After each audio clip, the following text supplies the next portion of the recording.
কোন প্রেক্ষাপটে একটা নির্বাচন আমরা আসলে নির্বাচনের দিকে যেতে পারি এই গণঅভ্যুত্থানের পরে। ফলে আমরা আসলে শর্ত থেকে আমরা আমাদের জায়গা থেকে আমাদের দাবিটা জানাচ্ছি। এবং জুলাই ঘোষণাপত্র এবং জুলাই সনদ কিন্তু আলাদা জিনিস।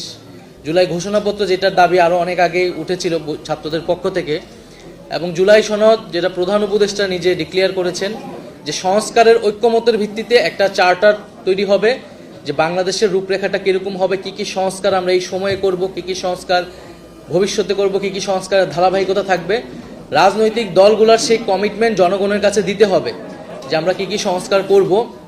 তো সেটাকে আমরা বলছি জুলাই সনদ।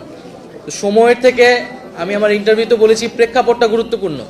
এই গণঅভ্যুত্থানের পরে গণঅভ্যুত্থানের মানুষ যে পরিবর্তনের আকাঙ্ক্ষা থেকে এসেছিল, ন্যায় বিচারের আকাঙ্ক্ষা থেকে এসেছিল, সেই দুইটা জায়গা তো মানুষকে দিতে হবে, পূরণ করতে হবে। তার আগে আমরা কিভাবে নির্বাচনের দিকে আমরা যাব, তো সেই কথাটা আমরা বলছি, এটা যাতে আমরা ভুলে না যাই যে আমাদের বিচার, আমাদের সংস্কার, পরিবর্তনের কমিটমেন্ট, সেগুলোর মধ্য দিয়ে যাতে আমরা নির্বাচনের দিকে যাই। এবং এটি আমার মনে হয় যে আমরা খুব স্পষ্টভাবেই বলেছি।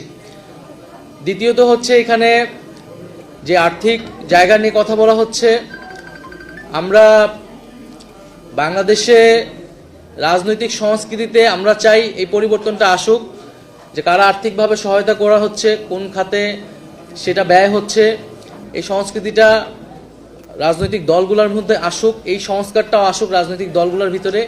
আমাদের জায়গা থেকে আমরা এটা দাবি করছি। এককভাবে এই সংস্কৃতি কিন্তু আমাদের পক্ষে দেওয়া করা সম্ভব না।